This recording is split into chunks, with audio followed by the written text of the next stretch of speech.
And I think, I thought you were frozen for a second. oh, no, You I didn't was just even sitting move. very still. All right, we are All live on right. Facebook as well. Well, Happy New Year, everybody. Welcome to Smart with Your Money Live, our first of the new year. And of course, as always, I am joined by my cohort, Felipe Arevalo, our community outreach director here at the San Diego Financial Literacy Center, the financial education arm of DebtWave Credit Counseling. And we'd like to welcome you all. It's a brand new year. Hopefully there is optimism. It seems so, at least where I live. People seem to be like, man, we're out of that. We can no longer crush 20. Well, we can crush 2020. We just aren't in 2020 anymore. But I think people will be talking about 2020 for a very long time, but at least we have something to look forward to. We have, with a new year comes new optimism. Hopefully we're going to have the pandemic taken care of here in at least the very near future with new medicines out. And every year we talk about New Year's resolutions, right, Phil? Yeah, it's true. And 2020 was such a different year. And if you met your New Year's resolutions in 2020, kudos to you. Yeah, no doubt, huh? Didn't work out quite like most of us planned.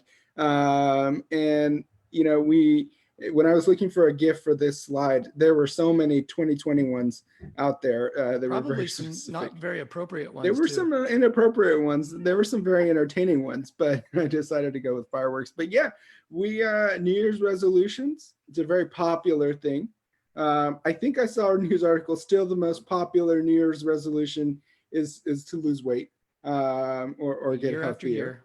Every single year. I'm guilty of it myself from time to time, making that a resolution. But today we're going to go over those financial resolutions. Have you ever made financial resolutions? And Chase, we were talking earlier, whether you think of it as a financial resolution or not, any New Year's resolution that you make contains a financial component. Absolutely. We talk about that on a regular basis, that we make goals for ourselves. We want to achieve certain things, and pretty much anything that we want to create for ourselves or achieve for ourselves will have a financial component to it. And so it's always a good time, especially in January when you're trying to kind of reshuffle and get things going, is to, take a look back and say, okay, we're going to figure out where we're at, and we're going to go forward. Yeah. And if you made other resolutions, you have yours already made, and then you start thinking, well, what financial, try and think of them and try and apply the financial component to them. If your New Year's resolution was to lose weight, is there a financial component to that? Yeah, absolutely. You might need a gym membership. You might not. Right. Yeah. Now's a good time, I think, to ask those who are here if they want to just put it in the chat. How many of you have your resolutions? Are there any resolutions out there that they want to put out? At least one, and we're going to do those again later as well. Yeah, I think it'll be very interesting. I know one financial New Year's resolution that I have is to stop going to the grocery store so much. I've learned in 2020 that it is possible to go to one grocery store on one shopping trip per week, and maybe even go longer in between them. Whereas before I would make up the excuse of saying, I went to, Vaughn's on Monday, but I'm going to hit up Costco on Wednesday. And cutting back on those trips cuts back on the extra expenses. It cuts back on, it makes me more organized on that one trip if I know that I'm not going back till next week.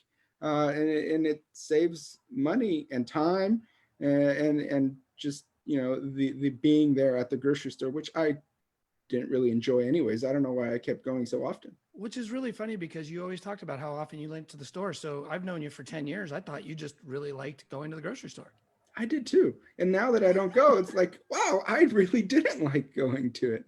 I think I like just the adventure of going to do something different more than the actual grocery store itself.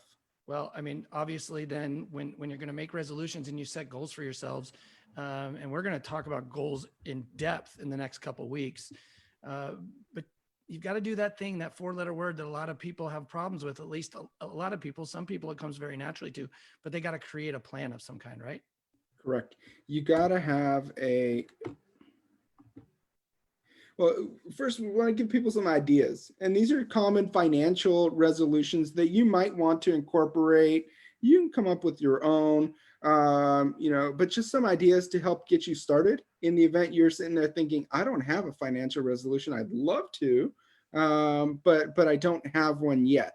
Start a budget. Start and follow a budget. More importantly, is to follow the budget than just to set it up.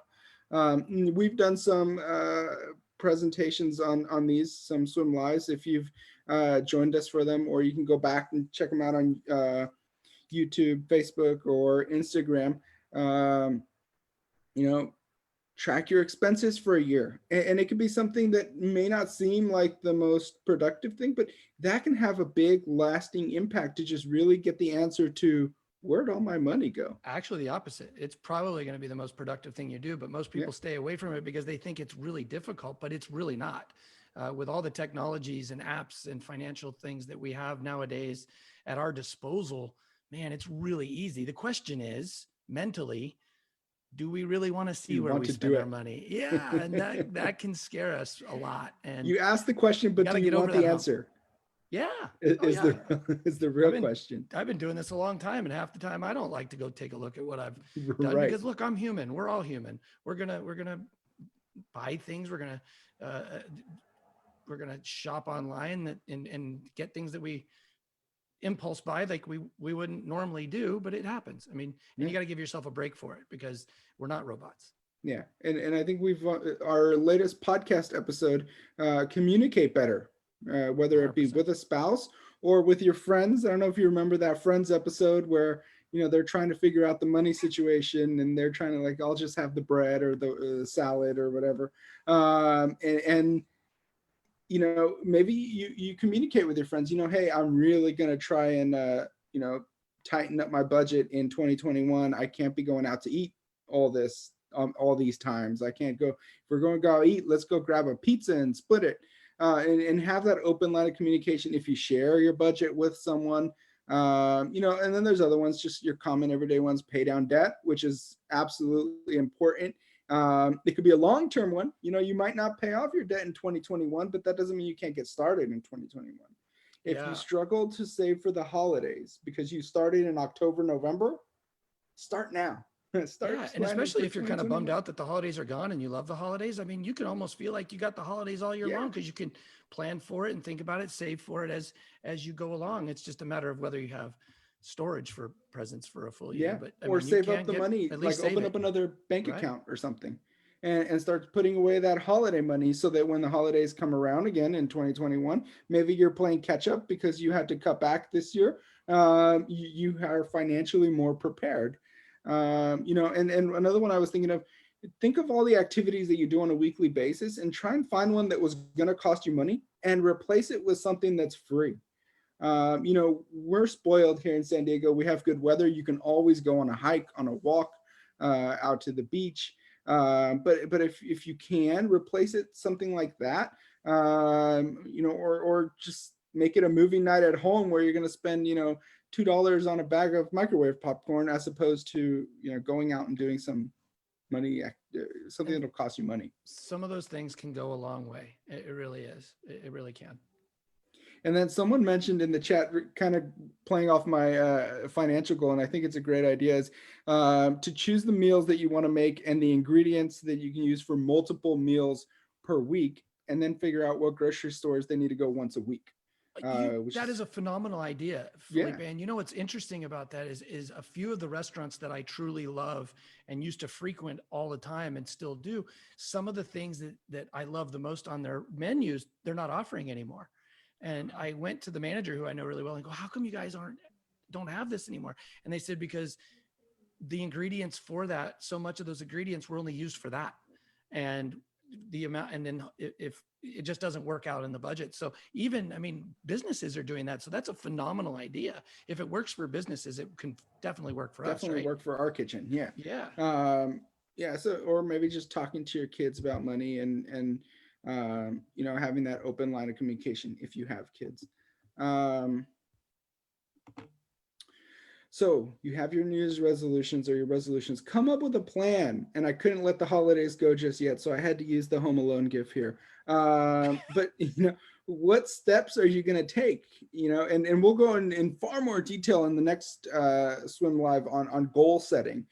But you can't just say, I want to save X amount of dollars and then just leave it at that. You've got to come up with your action plan. What is it that you're going to do? What steps are you going to take, financially to make that change? You're going to pay down debt. What is it that you're going to do? And it's very important to not just come up with the goal, but also come up with what you're going to do about it. And maybe you start off small. I saw a video, I think it was on NBC or something, where it mentioned, instead of having this huge New Year's resolution of saying, I want to lose weight, I want to lose 30 pounds, instead of and then just leaving it at that, why not start with something simple like, I want to walk around the block every single day. And then after you've walked around the block, for a week, every day, you start to think, this isn't that bad. I can go a little further.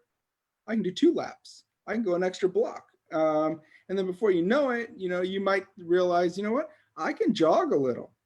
And you're just making that small little commitment as opposed to this huge, big idea. It will make it more likely for you to succeed in those New Year's resolutions, because how hard is it to lose 30 pounds? If you've done it before, if you've trying, that's hard, but how hard is it to walk around your block? That's easy. Right. That's phenomenal. Is a lot of times we want instant gratification, right? We want everything to happen now, especially in this world of technology that we live at. We want everything now. And I'm so glad you said that, because really, if it becomes a habit, if little things become a habit, if walking around the block becomes a habit, if you want to save, a lot of people say, I just don't know how to save. Open up an account and have it taken out of your check. Just, maybe $50 a month. Or $50 a paycheck, have it taken out ahead of time. So you're saving without even thinking about it. And it comes out like a 401k, or it comes out like your insurance does, right? Your premiums. So that is a phenomenal idea. I'm really glad you brought that up, because think about the gyms, right? Well, in a normal year, those gyms are packed in January. Oh yeah. In February, and then about February, you just start to see the regulars again, because people go so hard and so big, and they're doing these hour-long classes, and they're sore as heck, and they feel like they can't move. Eventually it just gets too hard and they give up. So I'm so glad you brought that up. Yeah, I remember when I used to join the gym in January, and then I'd see my parents, or my mom would always say, like, you're not going to become an Olympic athlete on your first week at the gym, because I would walk in and I'd be sore and I couldn't even walk, and it was just, and then I'd get burnt out, and it wasn't until you start to take your time and ease your way into it and make it more achievable. So what can you do today? You have these goals, you have these ideas, but it's got to start somewhere. And why not start right now, today? What kind of things can you mention? Chase, you mentioned automating your savings. You can go to HR today and set up that extra debit. You can go online and open up that other savings account at your bank or credit union, and then have HR start depositing your savings into there. So what steps can you take now, today, to start accomplishing those big goals that you've set for yourself? And if you think about that, Felipe, the national, it's well known that more than half of the U.S. households could not afford a $400, quote unquote, $400 emergency without going into debt of some kind. And if you think about it, if you were just to take $50 out of a paycheck before, you even know, and you live on the rest, eventually you get to learn to live on the rest. And it becomes very simple, and you can save up that $400 very quickly for that emergency. Right. And it's, again, it doesn't have to be this huge change that you do today, but the faster you start, the easier it'll make it for you to accomplish your goals. There's always an excuse why this month isn't a good month for me to start saving. You know, you got New Year's and you're thinking, I'm going to start off the year right. I need new workout equipment. I need this. I need that. Okay, I'll wait in February. And then in February, you're thinking, but Valentine's Day, you know, Right. You I forgot about can't the skip workout out on outfit. Valentine's Day. Yeah. And then in February or in March, you start saying, well, I got to go do some St. Patrick's Day or you know, spring sales that all pop up in March. And then somewhere in there, you have, depending on your calendars, spring break, and the kids are out of school, and you want to do something fun on spring break. And then you're back to you know, you have Easter, you have Mother's Day in May, and then you know, you have Memorial Day sales. So there's always something to say, next month will be easier to start. And it's important you start now, because if you'll be back to December if you keep making reasons why this month isn't a good one to start. You know, it's so funny. I brought that up. My son was getting back to his workouts in the morning. He's 12 and he's getting to be a preteen, which means it's hard. He never was hard to get out of bed before. And now he said, oh, Dad, just yesterday, he said, oh, Dad, I think we should start next week. I think I'll be better prepared. I'll catch up on some sleep. Like he hasn't had sleep over this last 2 weeks that he's had off. Right. And I said, and something came out of my mouth and I went, oh my gosh, I am my father and my mother. And it was, Clay, don't put off what you can do. Don't put off till tomorrow what you can do today. And it was like a bolt of lightning. All of a sudden I'm my parents. And I went, oh gosh, I am repeating things that I used to hate when I was a kid. Yeah, but it's true. It is true. Now you think of it and you're like, man, they were right. That is true. Same idea with your finances. You know, start saving. Download the app that you decide to use. Have that conversation with your significant other. Set up your budget dates. Set aside a time here tonight to look at your budget. Create a budget. Whatever the step is, you know, get started. There's no time like now. And you mentioned habits. There's a Vince Lombardi quote, winning is a habit. Unfortunately, so is losing.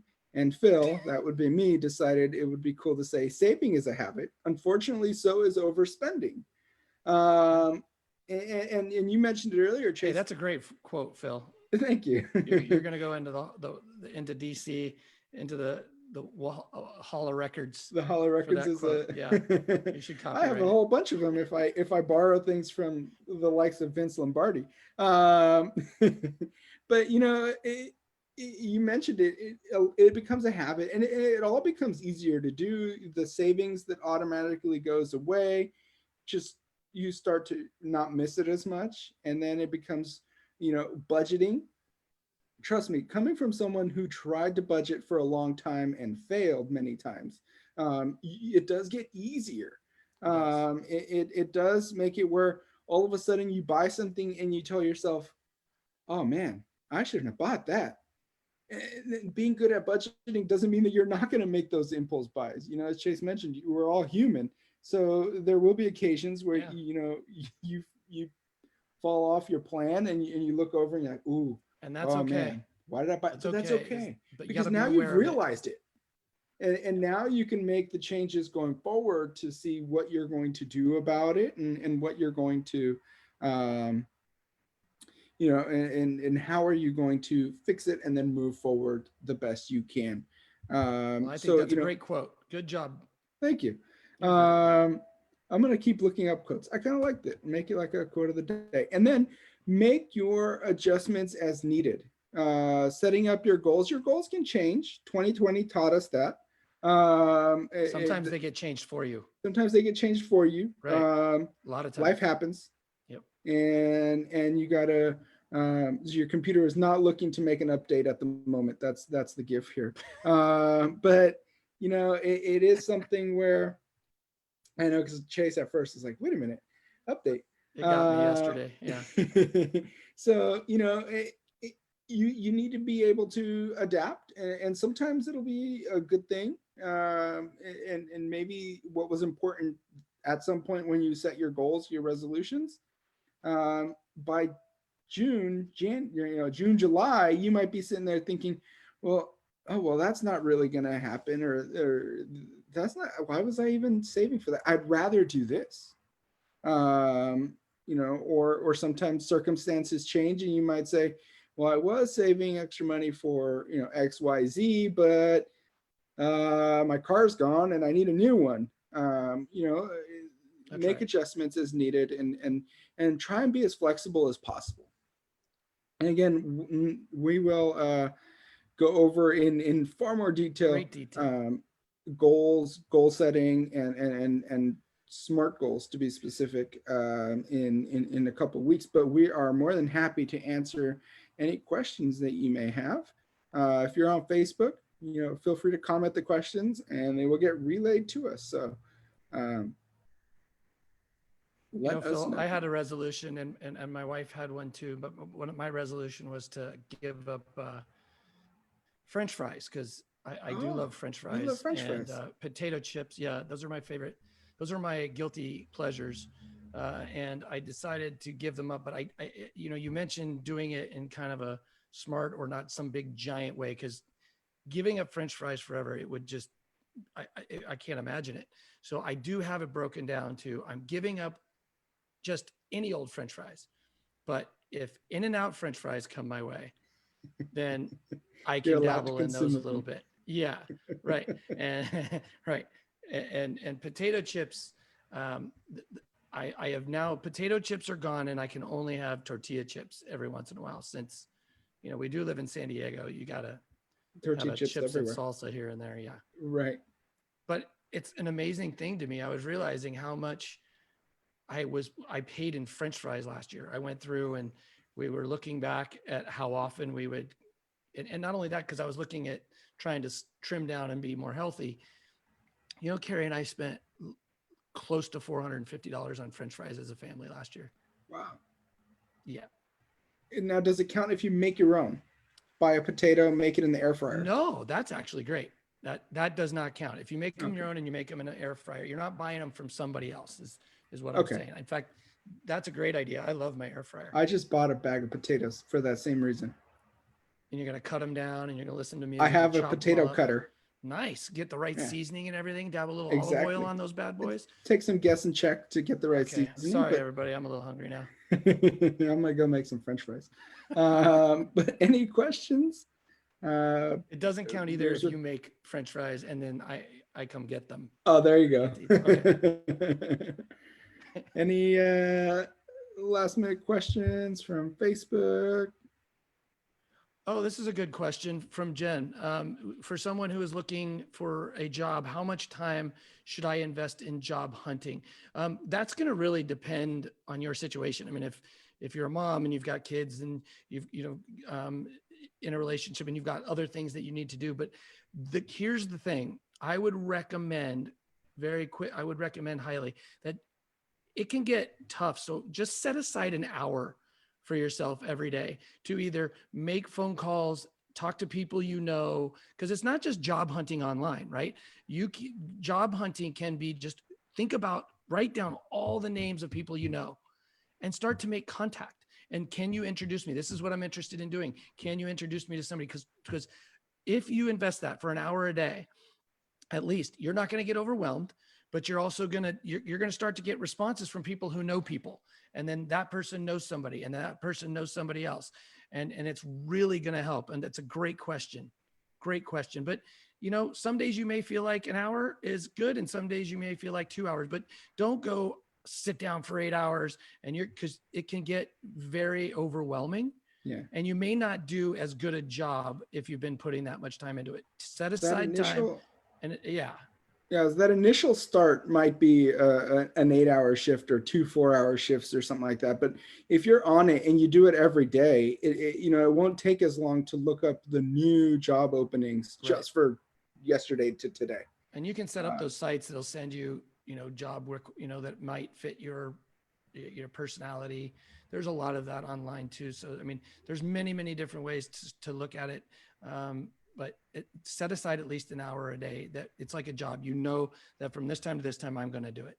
I feel a podcast episode coming on. Yeah, set a meeting time for yourself because that'll help you go through it. It's the same thing I do with my work every single day. I set hours for specific things and it makes me be more productive.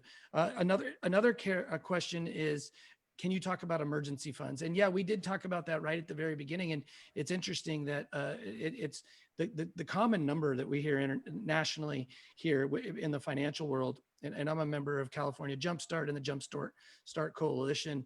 And we talk about all the time that it's like that $400 number tends to be the number that people tend to have to use for an emergency, and they can't usually do that without going into debt. So my recommendation is you want to aim for more than that, but typically industry wide, and you don't have to do this tomorrow, but you build it up over time, is to have at least 3 to 6 months of living expenses income that you can have in savings for an emergency, like losing a job or something like that.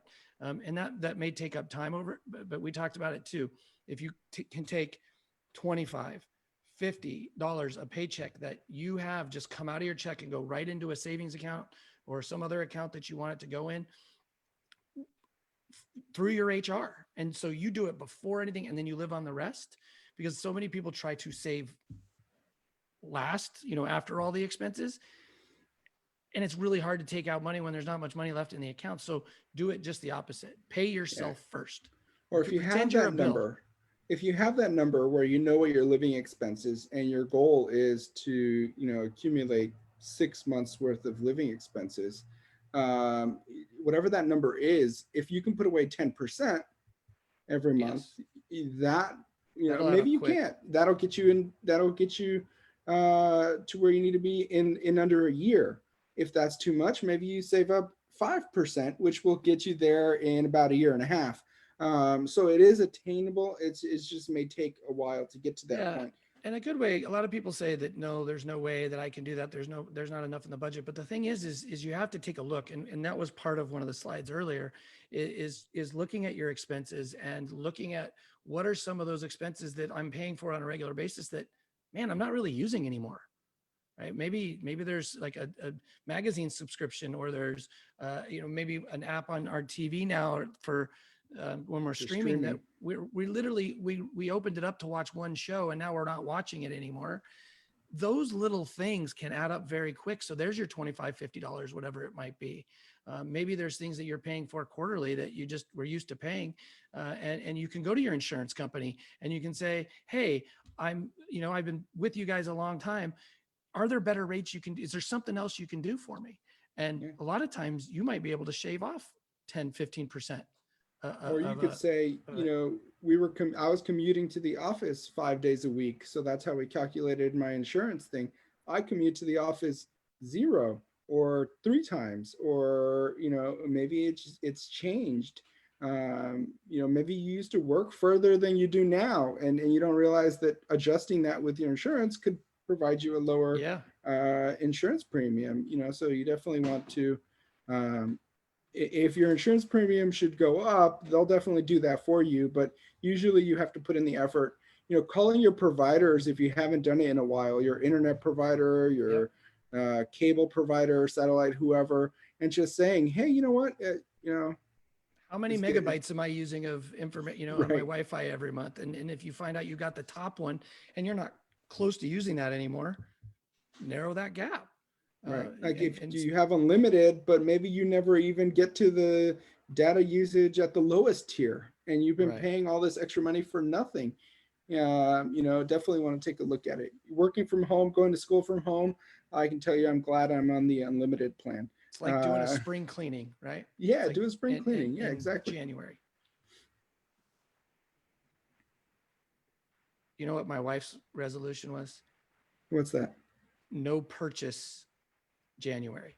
Ooh. So outside of food and gas, like the essentials, she wasn't going to buy something like a shoes or something that she would normally look at and go, oh yeah, I need that.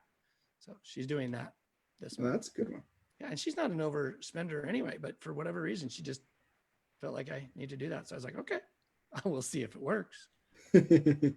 So far, so good, right? Yeah, exactly. Good. Are there anybody else? Is there anybody out there in that's it for Facebook land? I think questions. we're pretty close to finished Feel up. free to, we have a podcast. It was a fun one. You can find it anywhere you get your podcasts. It's called Talk Wealth to Me. I got an idea for a couple episodes from this, so stay tuned. We might have to do like a job searching one, or something like that coming up here on the podcast, where we talk about, really, it's in the thing, but we do talk about just about anything personal Yeah, and we get finances. really in depth in those. So if you can find us wherever podcasts are found, we love you to join us, Yeah. and like us and follow us. That would be awesome. But the next time you'll see us here on SWYM Live, and Felipe mentioned that we were going to dive deep into smart money goals and really how to create those goals for yourself. That's going to be on January 20th, Wednesday, January 20th. I'm going to be a year older by the time we come back. Hopefully I don't look a lot older, but I will be. And it will be again at 1 p.m. Eastern, 10 p.m. Pacific. It's been fun, Phil. Today was a fun day. Yeah, today was a fun one. Thank you, everybody, for joining us again in 2021. And Happy New Year to everybody. Happy New Year. Let's nip that pandemic in the bud, huh? Yeah. All right. So I'm going to stop sharing on Facebook. Everyone on Facebook, have a great rest of your day.